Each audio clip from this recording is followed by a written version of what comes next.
Hi guys, Korean movie recapped here. Warning, spoilers ahead.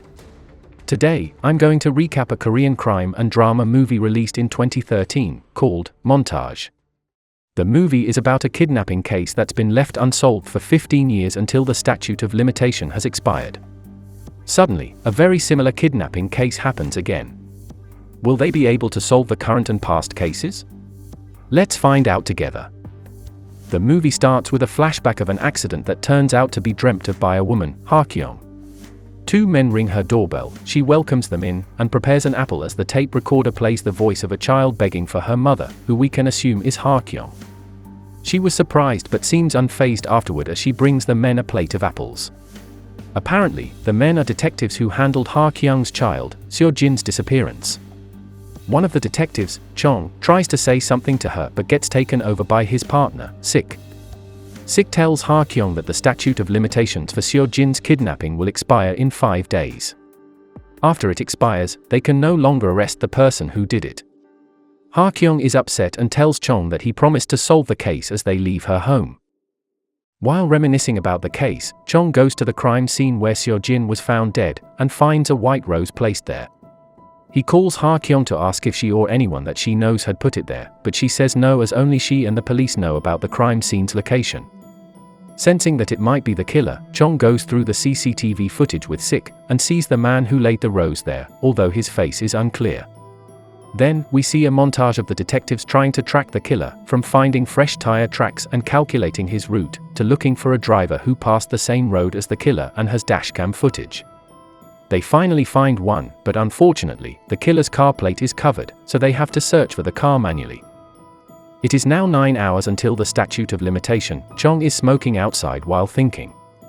While his chief detective asks about his whereabouts to Sik, Chong walks down the street and sees a car with the same sticker as the killer's car. He checks the tires for a match with their evidence but sees a mysterious man under an umbrella who was watching him before rushing away. He follows the man through the market streets before losing him and finds him again in a restaurant. The man covers his face with a newspaper, and Chong plans to wait him out before Sik busts in the restaurant, proclaiming that Chong is a detective. This prompts the mysterious man to ambush him and run away. He hits Ha-kyung, who is at the market while being chased by Chong. The man manages to get into his car and drives away, leaving Chong frustrated. That night, Ha-kyung confronts Chong, saying that they can find the car even if the man was using a fake license plate. He's not so optimistic, as the statute of limitations expiration is only 2 hours away. He says it's all over, and Ha-kyung leaves in defeat. The next day, Chong is talking with the section chief when Ha-kyung calls him. The section chief says that Chong is probably leaving because of that case, but he denies it. He tells Chong that he did his best and to let it go now, but Chong is adamant to quit, so he packs his files and burns it all on a rooftop. He listens to the voicemail Ha-kyung left him, asking for the contacts of a list of people as her last request. Sometime later, at a parking lot somewhere, we see the kidnapper stealing a van and planning to kidnap a boy the next day. Fortunately, the boy got away just in time as his mother hugs him. At a playground nearby, an elderly man, Han, is taking his granddaughter, Bom, to play on the swing. He hears the house phone ringing, so he tells Bom to stay put as Bom's house is right next to the playground. He keeps getting a call, but when he answers, it gets hung up right away until he hears Bom screaming from outside. He runs to the playground, but Bom has already disappeared. The police immediately come to his house to investigate by setting up cameras and making Han show the place where Bom disappeared. Meanwhile, the kidnapper puts a voice changer on a public phone and calls Han to let him hear Bom's voice. He tries to get the detectives' attention, but they were too busy handling the case from the house. The kidnapper calls and Bom's mother answers. He seems to know that the police are there, but she won't admit it. He threatens to kill Bom right now if the police are still involved, and asks for a $50,000 ransom tomorrow before hanging up. After the stressful call, the mother passes out due to her heart condition, but fortunately, they got the kidnapper's phone location. They head there to collect evidence but regroup as there aren't many clues and no witnesses because the location is secluded. Sik has a hunch that the location is different as he heard cars in the background, but the others ridicule his idea. The chief tells Sik to look into similar cases instead. He sends an officer to get Han, but he had disappeared and left his phone on the swing. Back when Seo Jin's case had just expired, Ha Kyung goes to the restaurant where the kidnapper went to find more information on him. She finds his umbrella that has Nari Bank written on it. She goes to the bank teller who says they gave the umbrellas away to VIP clients last year.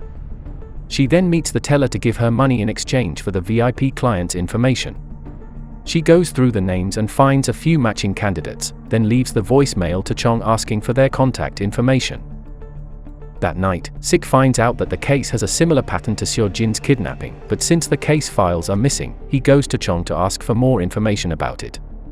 Apparently, Chong still keeps the half-burnt files on the case and explains how the kidnapper got away with the money exchange. He says that he's doing the same crime as it is the perfect crime because he already got away with it once. The kidnapper calls Bom's mother again, telling her about the duffel bag for the exchange and also to look into an oncoming trash truck for proof that her child is alive. She finds a Polaroid picture of Bom there, and the police try to figure out where it's taken. Chong and Sik confirm with the chief that the kidnapper asked for the same exchange method, and the two go to catch the train that the kidnapper will take. On the way, Chong explains what happened after the exchange with Seo Jin. The police chief was more worried about tracking the money while leaving Ha Kyung alone as she records every call from the kidnapper. She gets another call, telling her to do another exchange for her car. She goes to the location and puts a bag over her head, but Chong's story ends there. Chong and Sik get on the train and look for the kidnapper, but Chong sees him waiting on a platform of the station before the exchange. He gets on the train but they lose track of him as they arrive at the exchange station. Chong still tries to pursue him but the kidnapper has already taken the ransom bag and leaves. The bag has a GPS tracker but the kidnapper puts it on the rails so that it's crushed by a train and escapes towards the train yard. Chong, who has a feeling about it, sees him run away and the two pursue him through train tracks and cars. Finally, they manage to catch him but when they see his face, it's Han. Apparently, the kidnapper told Han to go to a shed in the middle of the woods with his car.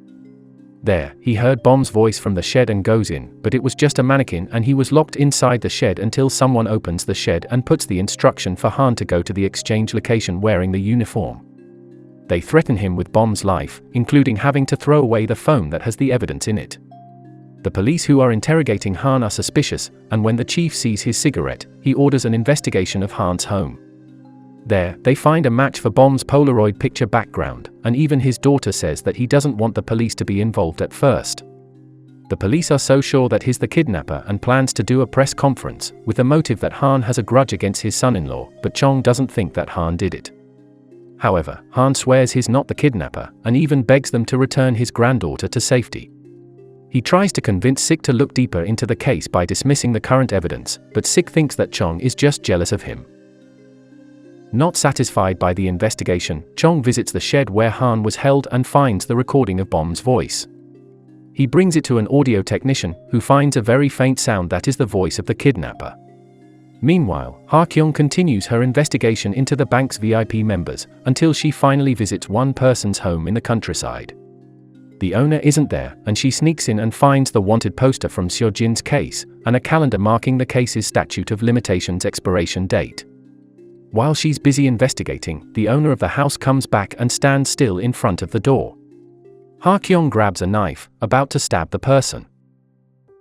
In the police station, they have publicly arrested Han while Chong is still adamant that they are letting a real kidnapper loose. The chief gets angry at Chong, saying that they even have a match of Han's voice with the voice from the payphone call. Still suspicious, Chong downloads the recording and brings it to the audio technician, and they find out that the kidnapper had actually used a tape recording from Seo Jin's case to call the mother and Han. Chong figures out that the real kidnapper in Bom's case must be Ha Kyung. We are shown a flashback when she was investigating Han's place, as he is the one who truly kidnapped Seo Jin. She was about to kill him, but then sees he has a happy family with a young granddaughter of a similar age to Seo Jin when she was kidnapped. So she decided to kidnap Seo Jin to teach him a lesson while also framing him for the crime so he can face justice for Seo Jin. In the present, Chong locates Ha Kyung and finds her bathing Bom in the backyard. He confronts her about the crime, and she said she needs Han to pay for his crimes 15 years ago, and that Chong wouldn't understand the pain she went through because of him. He goes to get Bom, but Ha Kyung begs to give her more time to keep Bom until Han's trials have concluded. Chong still brings Bom with him, but he visits Han in the prison right after. He confronts Han for his crimes 15 years ago, and though at first, he won't admit it, he finally does while saying that he only did it to save his own daughter, as he used the money for her heart surgery. He says that he didn't mean to kill Seo-jin, as we are shown that she ran away from him to the woods, tripping and falling down the cliff and onto the road. She got hit by Chung's car and died on the street. Han feels like he had paid for his sins that day and doesn't feel remorse, so Chung asks him if he wants Bom to come back safely to her parents, as she is currently with him. Han is surprised, but he cares a lot about his granddaughter, so he accepts Chung's terms to confess to the crime and gets imprisoned. Meanwhile, Bom is returned safely to her parents after the trial is finished, as they all think Han did it. The movie ends with a scene of Ha Kyung hugging the tree on Seo-jin's grave. No matter how you think you've gotten away with something, karma always comes back to you, be it good or bad. Ha Kyung decided to bring justice into her own hands by kidnapping her child's kidnapper's granddaughter.